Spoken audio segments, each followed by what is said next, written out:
what will happen is most banks are accepting applications or started accepting applications on Friday. And by accepting applications, you are simply giving it to the bank.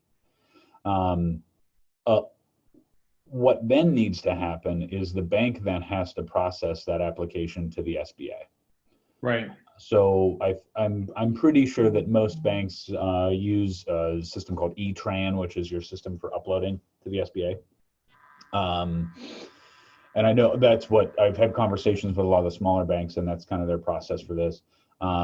So they take those applications and then they plug them into the eTran system. It goes to the SBA, and then what's supposed to happen is within a few days or within a week of it being submitted to the SBA, you're supposed to get an SBA loan number and an estimation of disbursement of funds.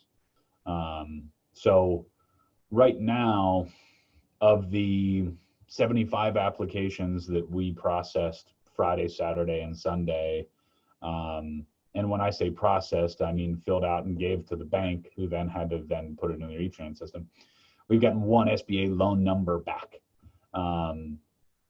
And everybody else is just, going to be waiting for that system. I think that what we've seen in this was different than my expectation in terms of bank processing, was that the smaller banks are finding more success in processing these loan applications than the larger banks. And when you take a step back and think about it now, it makes sense. The larger banks are far more regulated.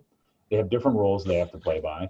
They have different, a lot different layers and levels of authority and leadership and approvals and blah, blah, blah. So Chase finally started taking applications, I think Monday or Tuesday. I'm still a little fuzzy as to what day it is.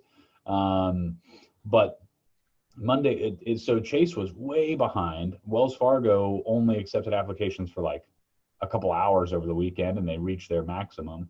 Is there a tracking system or that kind of follows it along the way, or is it literally it just goes from, business to bank? Because I know the extensive documentation we had to fill out to get it from our business to the bank. Yep.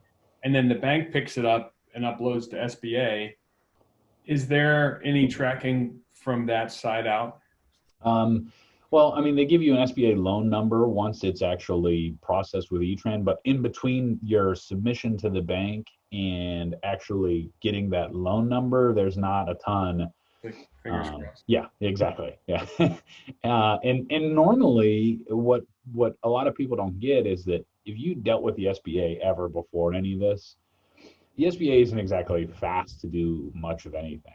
It's just, there's a lot of red tape, there's a lot of restrictions, because it's a government-backed system. So it needs to have a lot of regulation inside of it. So, something that's highly regulated and has a lot of red tape isn't going to move fast ever. So it's like going against everything that the SBA kind of has done in the past to hurry up and process these loans.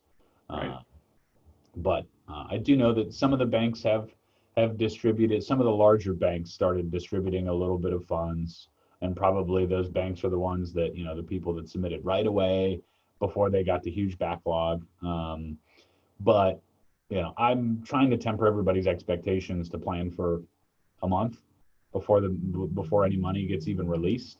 And if it comes sooner than that, great. But I'd hate for any of my clients to be trying to operate their business under the expectation that this money is going to show up tomorrow. For over a century, Farmers National Bank has stood strong. Through booms and busts, peaks and valleys, we've learned to know the seasons and how to grow in each of them. During challenging times, everyone is reminded of the value of solid relationships in both life and business. Farmers, stand strong.